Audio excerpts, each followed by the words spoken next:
네, 오늘은 교회됨이라는 제목으로 말씀을 나누려고 하는데요.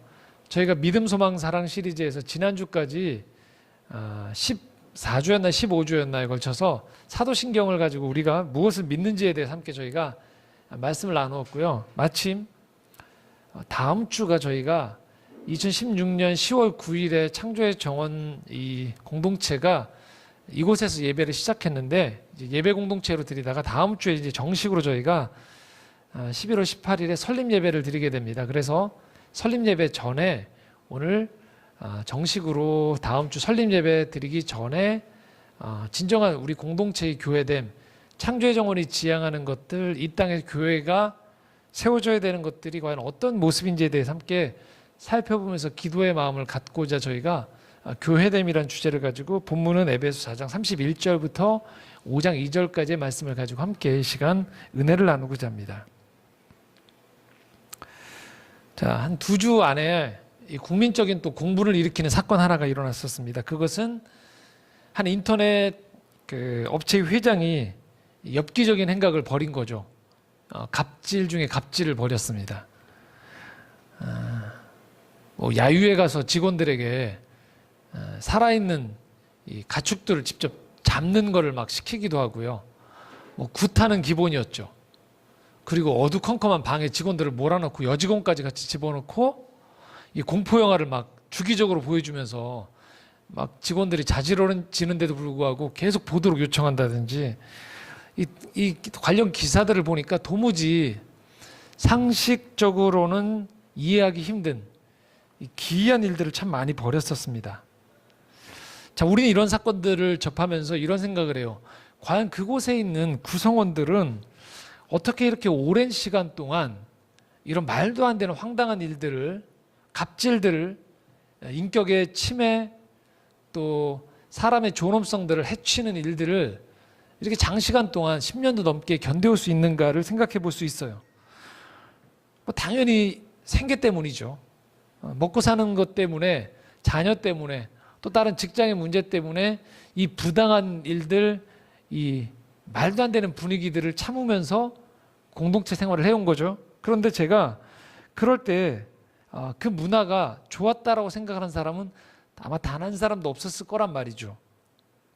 근데 제가 잠깐 지금 공동체란 표현을 썼었는데 이곳을 공동체라고 할 수 있을까요? 공포나 두려움, 참아내는 것, 남을 이렇게 밟고 올라가는 그런 문화 속에서 견뎌내면서 살아가는 사람들한테 감히 그것이 공동체였다라고 말을 건넬 수 있을까요? 아마 없겠죠. 보통 그런 것을 그냥 우리는 이 조직이다라고 그냥 폄하합니다. 자, 그러면 세상에 있는 모든 조직이 다 그런가? 꼭 그렇지도 않습니다. 훌륭한 기업 문화를 가진 곳도 많아요. 리더는 어려움 속에서도 뭔가 미래를 바라보면서 비전을 제시하기도 하고 구성원들이 그 리더를 통하여서 많이 배우는 것도 있어요. 직원들끼리도 서로 협력하기도 하고요. 조직의 발전을 도모하기도 하고 그곳에서 자기의 생을 보내는 것에 보람을 느끼는 곳도 많다는 거죠. 자, 이럴 때 우리가 그 회사가, 그 조직이 그 조직을 이끄는 리더가 기독교인이냐 아니냐, 또는 그 회사가 기독교적인 공동체원들이 모여있는 회사냐 아니냐는 사실 그렇게 중요한 문제가 아니에요. 왜냐하면 반대로 말할 수도 있거든요. 그러면 세상에 있는 교회, 세상 속에 있는 교회는, 모든 교회라는 이름을 달고 십자가를 달고 있는 그곳은 건강하냐? 그 리더들은 대단히 조직원들을 생각하고 구성원들을 사랑하고 이끌어주고 본이 되어주고 절제하고 사람들의 비전을 제시해주는 건강한 리더들이 교회라는 곳에 다 있느냐? 그리고 그곳에 일하는 사역자들 또는 성도들은 그 성도 교회 안에 소속되어 있어서 함께 예배드리는 것에 매주 감동하고 감격하고 자부심을 느끼고 서로 협력하느냐? 그렇지도 않아요.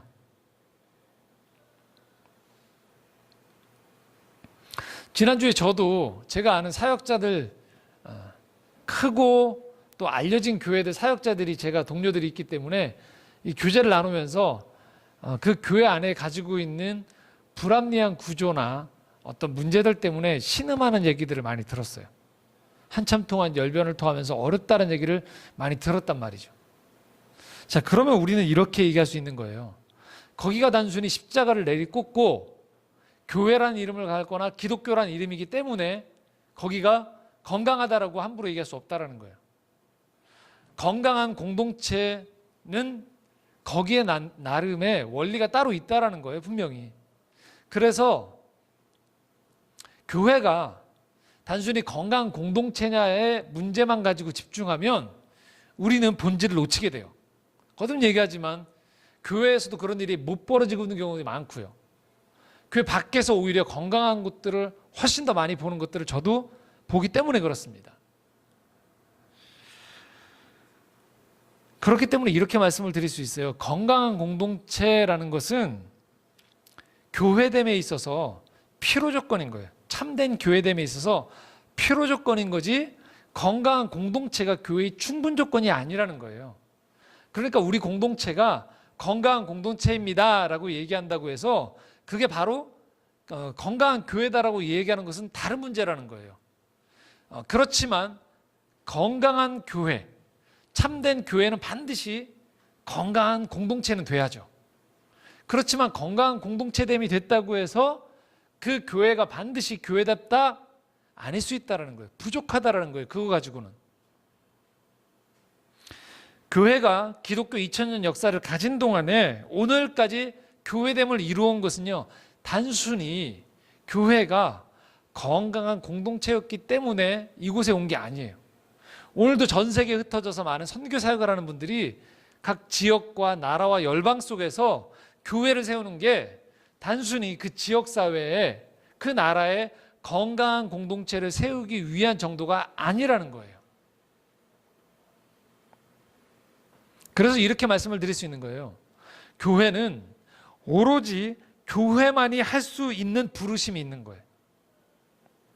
그 부르심에 온전히 응답할 때 그 교회가 졸린 목적에 합당하게 그 교회가 꾸려지는 거예요. 창조의 정원 공동체도 마찬가지입니다.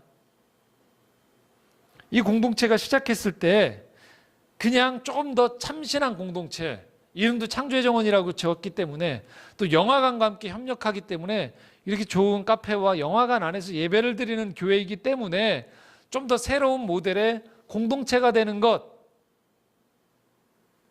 그것 때문에 시작한 게 아니라는 거예요. 창조의 정원은 분명히 교회입니다. 교회로서 이 공동체를 통해서 하나님께서 하시고자 하는 일에 응답할 때 우리는 교회라고 할 수 있는 거예요. 참된 교회가 된다는 것, 하나님의 부르심에 합당하게 되어지는 때 그때 교회가 된다는 거예요. 자, 그러면 세상의 공동체, 건강한 공동체가 아닌 오로지 교회만이 교회답게 되어질 때 그 부르심이 뭘까요? 여러 가지로 정의 내릴 수 있겠지만 저는 오늘은 딱 한 가지만 얘기하고 싶어요. 가장 기본이라는 거예요. 자, 그것이 무엇일까요? 이것은요, 삼위일체된, 저희가 믿음, 소망, 사랑에서 사도신경을 통해서 우린 전능하신 하나님을 믿고 이 땅에 오셔서 하나님께 순종했던 예수 그리스도, 그리고 오늘도 함께 하시는 성령 하나님, 이 세 위격이 하나가 되어진 삼위일체 교회 하나님을 믿는다고 했죠. 이 삼위일체 하나님의 거룩한 사귐이 있어요. 그 사귐의 하나됨이 이 땅 가운데에서 재현되어지는 공동체가 교회인 거예요. 삼위일체된 하나님이 이 하나됨이 온전히 온전한 사랑으로, 온전한 믿음으로, 온전한 소망 가운데에서 어디에서도 맛볼 수 없는 사귐을 할 때, 그것이 이 교회 안에서 재현되어질 때 우리는 거기가 교회다라고 얘기하고 온전한 하나님이 디자인하신 공동체라고 얘기한다는 거예요. 자, 네 가지를 얘기하려고 해요. 그럼 첫 번째 뭐냐? 거룩한 사귐이란 게 뭐냐? 좀 막연할 수 있단 말이에요. 이렇게 말씀하는 거예요. 함께 모여 있는 사람들을 내 눈으로 그들의 존재를 파악하지 않는다는 거예요. 그들의 내 눈으로 그들을 판단하지 않는다는 거예요. 내 눈으로. 자, 31절 말씀인데 함께 읽겠습니다. 함께 읽겠습니다. 시작. 너희는 모든 악독과 노함과 분냄과 떠드는 것과 비방하는 것을 모든 악의와 함께 버리고 라고 되어 있어요. 자, 여기에서 제가 언급했던 한 단어가 있습니다. 내 눈으로예요. 여러분 그냥 자연인 그대로로 여러분 눈으로 사람들을 쳐다보시면 어떨까요? 솔직하게 우리가 내 눈으로만 사람들을 쳐다보잖아요. 그럼 어떨까요? 다 마음에 안 들어요. 왜? 내 기준이니까요. 열심을 내는 사람 보면 피곤해요. 저 사람 왜 저렇게 열심을 내느냐? 게으른 사람 보면 왜요? 어떻게 생각합니까? 왜 저렇게 저 사람은 여유롭냐? 부지런하지 않느냐? 마음에 안 들어요. 잘생긴 사람은 잘생긴 대로 기분이 나빠요. 못생긴 사람 못생긴 사람대로 뭐예요? 기분이 나빠요. 힘들다. 좀 보기 좋지. 예. 하는 족족이 다 뭘까요? 내 기준으로 보면 모든 사람들은요, 불편해져요. 그래서 우리가 내 눈으로 자꾸만 사람끼리 모여 있잖아요. 그럼 어떤 일이 벌어질까요? 여기 나와 있는 구절이 다 해당되어져요. 어떻게 될까요? 사람들을 보면서 자꾸 불편해져요. 악한 마음이 생겨요. 노하게 돼요. 분노하게 돼요. 떠들게 돼요. 비방하게 돼요. 저 사람들을 바라볼 때 불편한 마음이 들어요. 그래서 우리 주변에서도 나이가 들어가시는데 자꾸만 자기 경험으로만 자꾸 모든 것들을 바라보시고 자기 경험으로 자수성가한 분들이 나이가 들면 어떤 일이 벌어지는 줄 아세요? 분노가 많아지세요. 세상에. 다 마음에 안 들어요.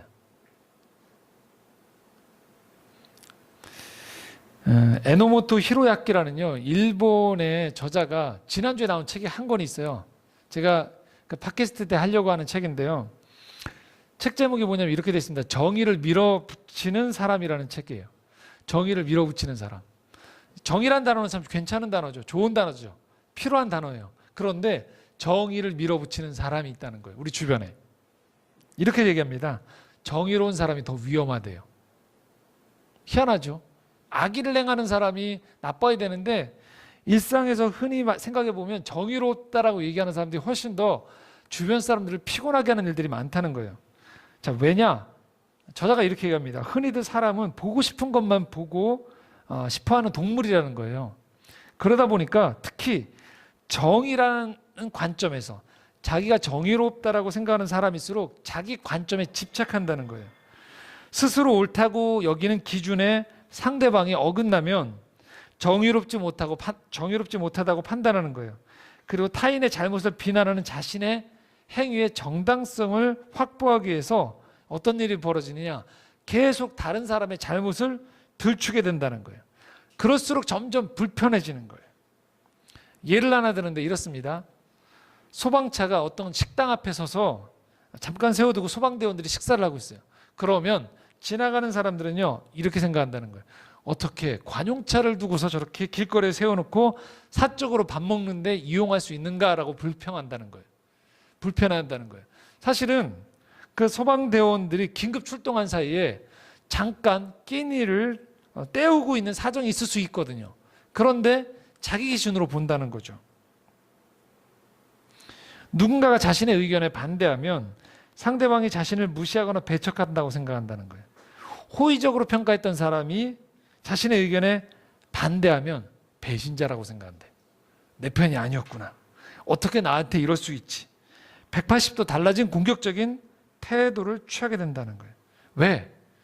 내 기준을 그 사람이 무시했다고 생각하기 때문인 거죠. 그래서 정의로운 사람일수록 더 위험하다는 거예요. 우리 주변에서. 정의를 밀어붙이는 사람은 자신이 정의롭다는 자아도취에 빠지게 돼서 어떤 일이 벌어지냐 점점 더 공격성이 늘어간다는 거예요. 사람들에게 더 큰 영향력을 행사하고 싶고 하고요. 잘못한 대상이 자신으로 인해서 파괴될 때 훨씬 더 큰 만족감을 누린다는 거죠. 그래서 자신과 전혀 상관없는 일인데도 타인을 맹렬하게 공격하게 돼요. 여러분 주변에 보시면 공적인 사람들이 어떤 잘못을 범해요. 인터넷 가보시면 어떠죠? 댓글이 난리가 납니다. 천하에 몹쓸 사람이 되죠. 그 사람이 이제까지 해왔던 좋은 일들은 다 뭐예요? 상관없어요. 그 한 가지 잘못에 모든 십자포화를 날리게 되는 거죠. 서슴없이 그 사람을 가해자로 내몰기에. 그래서 남의 잘못을 파헤치는 데는 끝없는 열정을 쏟아부어요. 타인을 비방하는 무리에 편성해서 더 분노를 쏟아내는 일들이 계속 늘어가고 있는 것이죠. 그래서 정의를 밀어붙이는 사람들일수록 왜곡된 정의감으로 타인을 공격하지만 한 가지 여기에 맹점이 있어요. 뭘까요? 자기 자신에게는 그 정의감을 절대 들이대지 않는다는 거예요. 자기 합리화를 포장하기 때문에 그렇대요. 그래서 죄의식을 느끼지 않는 거예요. 자기의 잘못에 대해서. 그래서 정의를 밀어붙이는 사람일수록 더 위험하다라는 거예요. 뭐 늘 얘기하지만 이런 비유를 들 때 여러분 오해하지 않으셔야 되는 건 정의를 폄하하는 게 아니에요. 오늘도 정의를 위해서 헌신하고 그것들을 지켜나가는 가치는 필요하거든요. 하지만 우리가 늘 조심해야 되는 것은 내 기준으로 세워놓은 정의로 모든 것들을 판단하는 데에서 언제든지 오류가 날 수 있다는 거예요. 내 기준으로 봤을 때. 그래서 내 기준으로만 상대방의 존재를 판단해 보면요, 우리란 사람들은요 기본적으로 다른 사람들이 불편해져요. 마음에 안 들게 되어 있다라는 거예요. 오늘 31절 말씀에 나와 있는 이 말씀은요 전적으로 다른 사람들과의 관계의 문제예요. 근데 그 사람들을 바라볼 때 교회에 모였는데 조차도 우리가 이러기 쉽다라는 거예요. 거룩한 사귐으로 모였다라고 하는데 그 지난주에도 저희가 우스갯소리인데요. 저희 필름 포럼이 지난주에 어떤 교회가 여기 와서 일관해서 찬양을 드렸어요. 저희 신앙 세미나 하고 있는 동안에 그 일관에서 저희 영화관에서 전도 집회를 하고 있었거든요. 근데 제가 어느 그 교회는 알았는데 그 교회가 어떤 집회를 하는지 모임을 하는지 몰랐어요. 그런데 울려 퍼지는 찬양이 뭐였냐면 당신은 사랑받기 위해 태어난 사람이었어요. 그래서 제가 담당 목사님께 그 관련된 목사님께 웃으면서 이렇게 얘기했어요. 아, 그 새가족 초청하는 예배인가 봐요라고 했어요. 왜 그럴까요? 새가족한테만 당신은 사랑받기 위해 태어난 사람이라고 환영해 주는 거예요. 들어오고 난 사람한테 헌신자들한테 그 찬양 안 불러줘요. 생명 바치란 얘기하지 당신은 사랑받기 위해 태어났다고 얘기 안 해요. 그래서 제가 우스갯소리로 딱 그 찬양 들리는 거 보면서 아 뭔가 새신자를 초청하는 예배인가 그런 전도 집회인가 보다라고 제가 얘기했던 거예요. 오늘도 많은 열심 있는 교회 안에서 이 불편함들이 있어요. 상대방 판단하고 불편해하고 리더 모임이나 헌신된 그룹에 갈수록 깊이 들어갈수록 지금 여기 했던 놀랍게도 이 단어들이요 밖에서 나오는 게 아니고요 교회 안에서 벌어져요. 좀 뭔가 익숙해졌다라는 공동체 안에서 내면을 다 들여다보면 이런 일들이 계속 벌어지고 있다는 거예요. 그래서 정말로 온전한 교회됨이라고 하면요 그 구성원 안에서 이런 것들을 점점 멀리해 나가는 것들이 필요하다는 거예요. 자, 두 번째 얘기인데요. 거룩한 사귐은요 그러면 어떻게 하는 거냐? 예수님의 마음으로 사람을 바라보는 것을 말해요. 예수님의 마음으로. 내 눈으로 보는 게 아니고 예수님의 눈, 예수님의 마음으로 사람을 쳐다본다는 거예요. 자, 이게 뭘 말하느냐? 32절 말씀 함께 읽겠습니다. 시작. 서로 친절하게 하며 불쌍히 여기며 서로 용서하기를 하나님이 그리스도 안에서 너희를 용서하심과 같이 하라. 기준은요.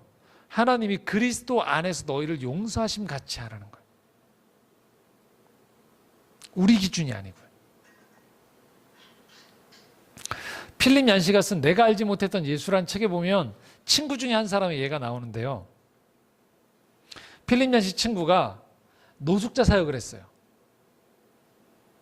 근데 어느 날 이 노숙자 사역하는 친구한테 한 남루한 차림에 몸을 파는 여성, 매춘부 여성이 이 친구에게 찾아온 거예요. 건강 상태도 안 좋아 보였고 딸을 데리고 있는데 딸에게 음식 사줄 돈도 없어 보였던 거예요. 너무 안타까워 보였어요. 그런데 실제로 그녀가 자기의 사연을 눈물을 줄줄 흘리면서 털어놓는데 너무 참담하더래요. 마약에 중독됐고 그리고 마약을 계속 사기 위해서 심지어는 자기 딸을 다른 남자들에게 소개까지 시켜준 거예요. 그러니까 부모로서 하면 안 되는 짓까지 한 거예요. 그 친구가 계속 그 얘기를 듣다 보니까 도저히 그 얘기를 들어주기가 힘들더래요. 너무 자기도 그런 사역을 하는 사람이지만 이 찾아온 이 매춘부 여성의 이 사연을 듣고 있자니까 너무 힘들더래요. 다 간신히 들어주다가 마지막에 그래도 자기가 이런 사역을 하는 크리스찬으로서 그래도 이 얘기를 마지막에 건넸대요. 혹시 도움을 청하러 교회에 가볼 생각은 없습니까? 라고 얘기했대요. 당신의 삶이 너무 남루하니까. 그랬더니 그녀가 화들짝 놀라면서 했던 얘기를 잊을 수가 없더래요. 도움을 청하러 교회에 가볼 생각은 없냐라고 하니까 그 매춘부 여성이 화들짝 놀라면서 이렇게 얘기했답니다. 교회라고요? 그러면서 왜 제가 그런 데까지 가야 해요? 라고. 그 사람들은 그렇지 않아도 비참해진 저를 훨씬 더 비참하게 느끼도록 만들 텐데 내가 왜 거기를 가야 됩니까? 지금 내 삶은 있는 그대로 봐도 너무 비참한데 거룩하다라고 얘기하는 그 사람들 속에 갔을 때 내가 만나본 크리스찬들이 절대 나라는 사람을 품어주거나 나라는 사람의 비참한 이 삶을 들어주지 않는 사람들이란 걸 이미 경험했던 거예요. 지금 이대로도 내 삶이 힘든데 왜 내가 거기 가서 더 힘들어집니까?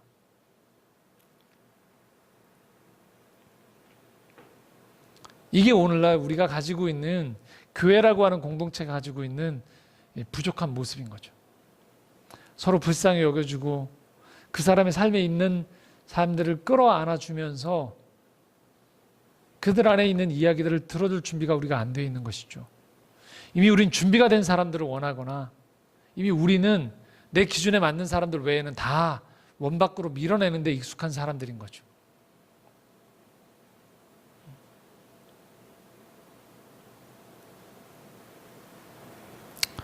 서로의 존재를 인정해 줘야 된다는 거예요. 친절한 것들, 불쌍히 여기는 것들, 그리고 용서하는 것들. 거듭 얘기하자면 내 눈으로 보면 안 돼요. 그런데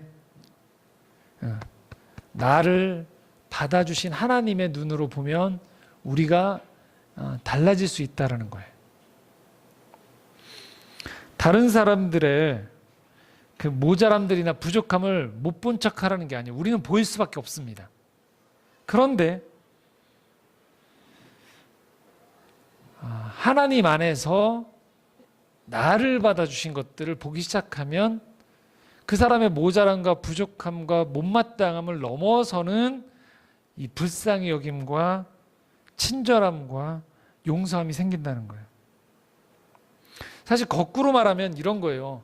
오늘날 교회 안에서 사람들이 용서함의 마음이 줄어들고요. 친절함이 줄어들고 사실 불쌍히 여기는 것들이 줄어드는 것은요, 다름 아닌 하나님의 용서, 하나님의 받아주심을 그만큼 경험한 사람이 적다는 거예요. 충분히 경험한 사람이 적다는 거예요.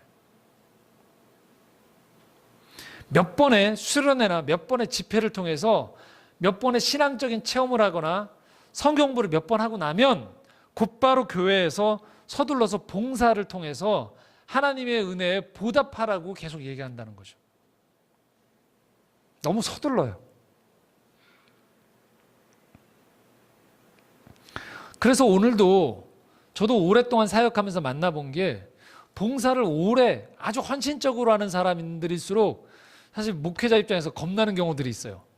왜냐하면요, 온전한 충만한 사랑의 은혜에 너무 감사해서 너무 감사한 마음 가운데에서 이 봉사가 그 하나님의 은혜가 얼마나 도움이 될까, 이 부족한 데라고 생각하는 분이 별로 없어요. 봉사를 통해서 다른 사람들에게 도덕적인 우위를 맛보려고 하거나 자기 스스로도 봉사를 통해서 끊임없이 하나님 앞에 인정받으려고 하는 욕구가 큰 사람들이 많다는 거예요.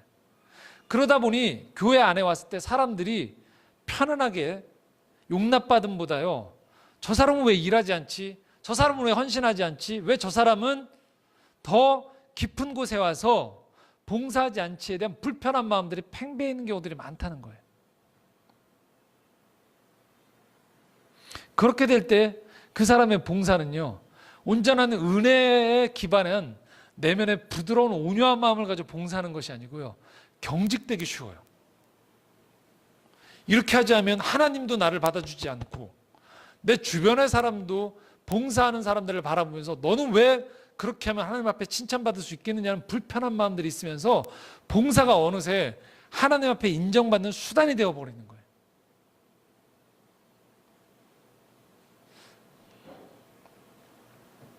하나님의 그 온전한 은혜와 사랑은요, 사실 하나님은요 그 봉사 없으셔도 돼요.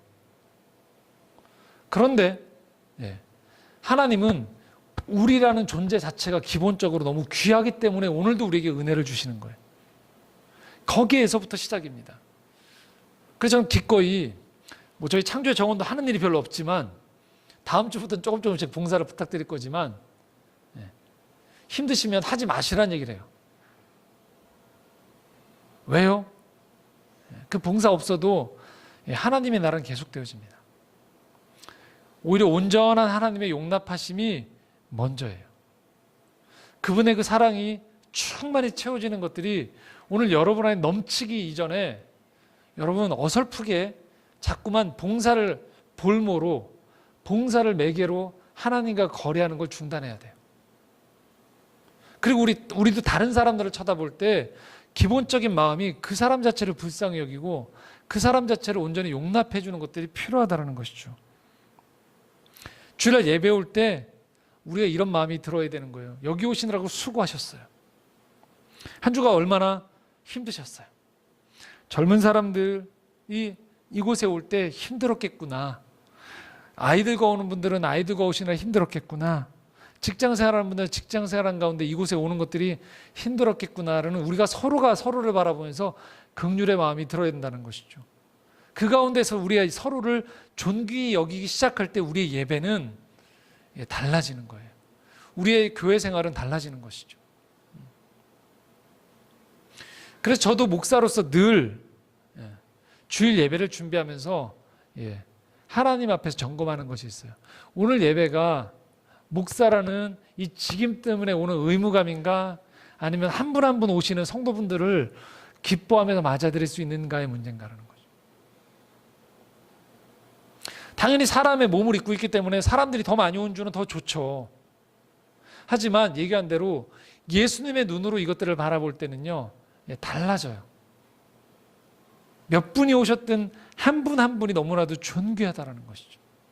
그리고 그것을 사람의 눈이 아닌 하나님은 더 그렇게 보신다는 거예요. 얼마나 존귀하게 여기는지. 오늘 이 자리에 오신 여러분 모두가 그렇게 복된 분들이라는 거죠. 세 번째 얘기입니다. 거룩한 사귐의 세 번째는요, 하나님의 사랑을 이어져서 말씀드리면 넘치도록 받는 거예요. 5장 1절 말씀 함께 읽겠습니다. 그러므로 사랑을 받는 자녀같이 너희는 하나님을 본받는 자가 되고,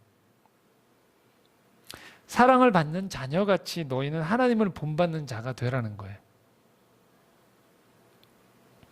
하나님의 사랑을 받는 거예요. 교회 왜 오냐? 여러분 일하러 오는 게 아니에요. 교회 왜 오냐 하면 당당히 이렇게 얘기하셔야 돼요. 하나님의 사랑을 받으러 온다고요.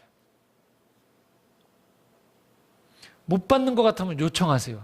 사랑을 더 달라고요. 교회는 이걸 경험하고 가르치고 나누는 곳이에요. 세상에 하나님의 사랑을 받지 못할 사람은 아무도 없다는 것을 증명해내는 곳이 교회인 거예요. 육아를 하는 분들은 알게 돼요.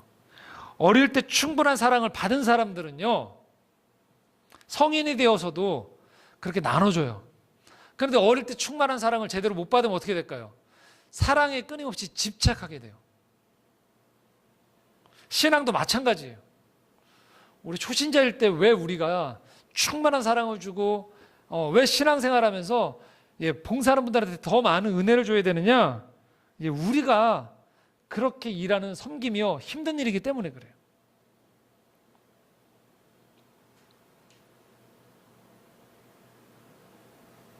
그래서 우리가 신앙생활 한다는 건 뭘 말하냐? 진짜 사랑을 만나는 걸 말해요. 거래가 판치는 세상 속에서 내가 이래도 사랑을 받아도 돼 할 때 끊임없이 부어주시는 그 하나님의 사랑을 내가 용납받고 배우고 나누는 것을 말해요. 여기 오셨을 때 여러분들의 마음이 긴장이 풀어지셔야 돼요. 세상에서의 지친 마음들이 이곳에 오셨을 때 그래도 아버지만큼은 나를 용납해 주는구나, 우리 교회 지체들만큼은 나를 용납해 주는구나를 끊임없이 그 의심이, 우리 안에 의심이 많거든요.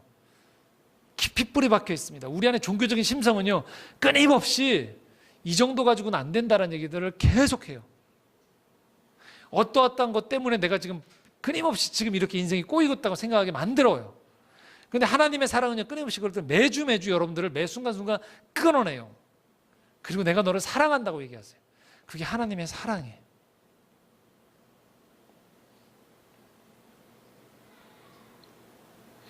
사랑받는 자녀같이, 여러분 사랑받는 자녀입니다. 그걸 꼭 기억하시기 바랍니다.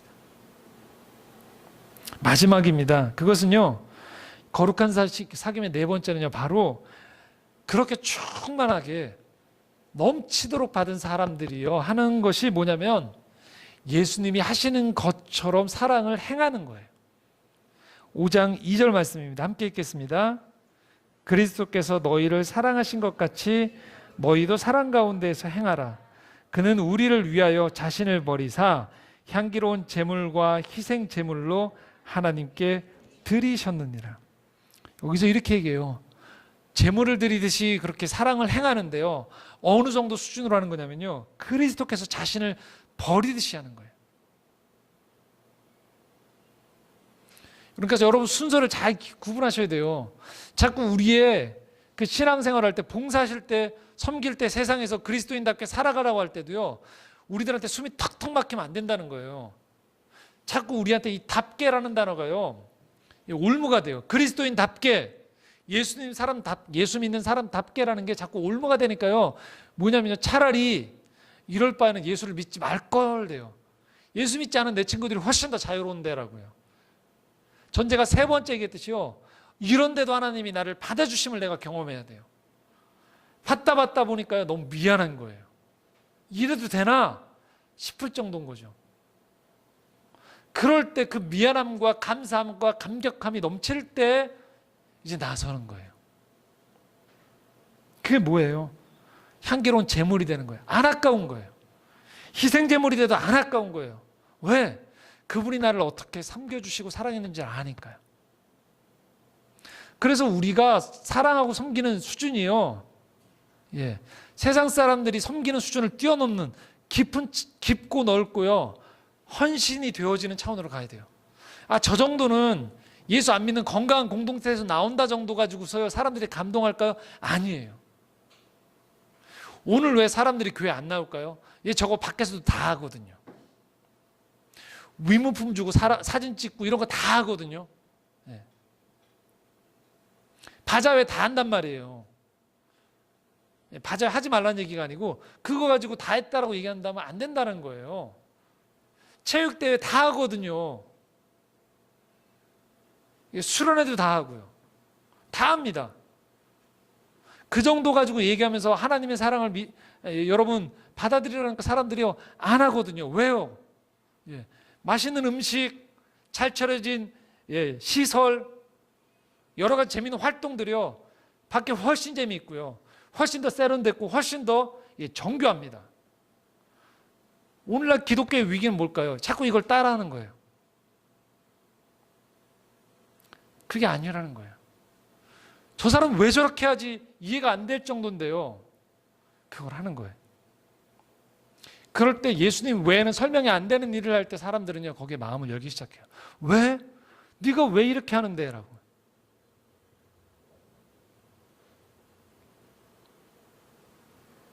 그게 십자가 사랑입니다.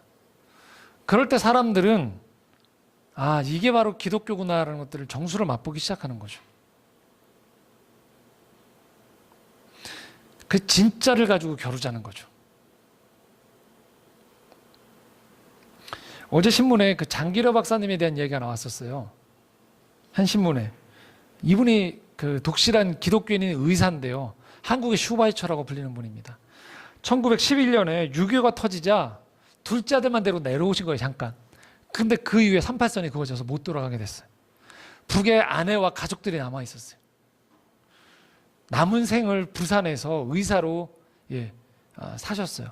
보건병원을 설립해서 원장이 돼서 평생을 진료를 했었어요. 그런데 이분이 얼마나 예수님처럼 사셨는지 부산에 보건병원을 설립하고요. 부지기수였다고 해요. 돈 없는 환자들이 있으면요, 밤에 원장님이 조용히 탈출하실 수 있게 환자들 이 문을 열어두셨대요. 조용히 나가라고. 그 사람 수치심 느끼지 않게. 1969년에 지금 우리나라 의료보험이 이분이 만드신 거예요. 이게 전신인 의료보험 조합인 청십자 의료보험을 이 장기로 박사님이 만드셨어요. 그리고 평생을 가난한 사람들과 진정한 의술이 뭔가를 보여주셨던 분인 거죠. 이분 돌아가시기 몇 년 전에요. 북에 들어온 그 가족 때문에 평생을 이분이 독신으로 살았거든요. 45년 이상을. 아내 생각하면서. 그런데 정부가 이 장기로 박사님이 남북 이산 가지고 할 때 장기로 박사님께 우선권을 드린 거예요. 얼마나 박사님 북에 있는 가족이 그리우십니까? 그런데 장기로 박사님 그렇게 보고 싶은 아내를 만날 수 있는 특권을 정부가 허락했는데요. 안 하셨대요. 내가 알려진 그 의사 리더로서 이런 특권을 받으면 나머지 실향민들이 상처를 받는다는 거죠. 그래서 그 권리를 기꺼이 포기하셨답니다. 돌아가실 때까지 독신으로 사시면서 그 북에 두고 온 가족들을 만나는 권리를 포기하셨다는 거예요. 마음으로 그 가족들을 그리워하신 거죠. 어느 날 이 장기려 박사님이요, 아주 큰 회사에 초청을 받으셨대요. 그 직원들의 강연을 한 적이 있대요. 강연이 끝나고 그 회사에서요, 수표가 든 그 봉투 한 장을 이분께 전달했대요. 강연료로. 근데 밖으로 나오는 찰나에 하필 거지 한 사람이 이렇게 구걸을 하더래요. 도와달라고. 서슴지 않고 자기가 받은 봉투를 그대로 전달한 거예요. 이 사람 누군지도 모르고 거지는 받은 거죠. 근데 집에 갔더니 어마어마한 액수가 적혀 있는 거예요. 이제 수표니까 현금으로 밖으로 은행 창구에 간 거죠. 창구에서 직원이 이거 보고서 이 거지가 이 어마어마한 액수를 들고 온 거 보고서 어떤 신사분이 이 수표를 줬다고 얘기한 거예요. 은행 직원이 경찰에 연락을 한 거예요. 수표를 추적해 보니까 어느 회사가 나온 거고 그 회사가 장기려 선생님께 강연료를 줬던 거죠. 그런데 강연료 플러스 병원 사역에 보탬이 되라고 좀 더 큰 액수를 줬던 거예요, 보니까. 수표를 도로 찾아가라고 장기려 박사님한테 연락이 온 거죠. 수표를 며느리에게 시켰대요. 받아오라고. 그런데 이렇게 전달하셨대요. 네가 그 돈을 찾아서 한 푼도 남김없이 그 가난한 사람에게 다 줘야 된다. 한 푼이라도 네가 집으로 가지고 돌아오면 그때부터 너는 내 며느리가 아니다라고 하셨대요. 그러니까 그거는 하나님이 나에게 주셨을 때 그냥 전달하는 통로로 장기려 박사님 그 사인으로 하셨던 거예요. 여러분, 기독교가 2000년을 어떻게 여기까지 올 수 있었을까요? 예수님처럼 살려고 노력했던 분들이 계시기 때문에 여기까지 온 거예요. 세상을 흉내내는 그럭저럭의 공동체 때문에 사람들이 순교하고 복음을 전하러 오지에 간 게 아니에요. 오늘도 죽을 수밖에 없는 우리를 살려주셨다라는 것이 무엇인지를 영혼 깊이 깨달았던 사람들이 그렇게 안 해도 되는데 내 삶을 드렸던 분들 때문에 기독교가 진리임이 증명되는 거죠. 저도 그런 분들을 많이 만났어요. 그래서 종종 말씀드리지만 저만큼 기독교 안에 내부 비리를 많이 알고 있는 사람도 없을 것 같아요. 근데도 저는 여전히 목사로서의 자랑스러움을 가지고 있고 교회의 소망을 가지고 있어요. 왜? 수의 문제가 아니고요. 어딘가에서 그렇게 진실한 하나님의 사랑을 맛본 사람들이 있다는 걸 경험했기 때문에 그렇습니다. 아직은 부족하지만 저도 그렇게 살고 싶은 소망이 있는 거고요. 하나님이 이 공동체를 또 이 펠론 포럼이라는 곳을 요청하셨을 때 부르심에 응답할 때도 그런 소망을 가지고 있었던 것이죠. 저는 여기가 어떤 공동체가 되기 원하느냐 할 때 바로 그런 거예요. 이 진실한 사귐, 삼위일체 하나님이 그렇게 사귀셨던 그 진실한 사귐이 이 공동체에 왔을 때 온전히 경험되어지는구나. 완벽하다는 게 아니고요. 그걸 지향하고 있고 그것들을 위해서 애쓰고 있구나라는 것들을 보는 거죠. 그래서 이 모자란 공동체에 나라도 한 사람 더 함께 이 마음이 고마워서 보태면서 그렇게 하나하나 이 공동체를 만들어가자라는 비전을 포기하고 싶지 않다라는 거죠.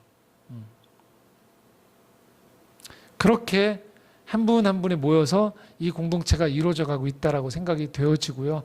그렇게 하나님은 일하시고 있습니다. 다음 주에 저희는 이제 설립 예배를 드립니다. 하나님이 하실 일들이 어떤 건지 모르지만 그런 것들을 저희는 지향하면서 가려고 합니다. 그래서 여러분들 한 분 한 분이 얼마나 귀한지 모르고 감사한지 모릅니다. 한 주간 함께 이 창조의 정원을 위해서 기도해 주시고요. 얘기한 대로 함께 우리가 이 공동체를 만들어가는 겁니다. 이 공동체는 제 비전을 가지고서 자아 실현하는 곳이 절대 아니에요. 예수님의 마음이 전달되어지는 통로가 되어지기 위해서 이 공동체가 허락이 되어진 것입니다. 그 비전에 여러분 함께 동참하기 원하고 함께 이루어가기 원합니다. 하나님은 오늘도 이 참된 교회를 찾고 계십니다. 기도하겠습니다.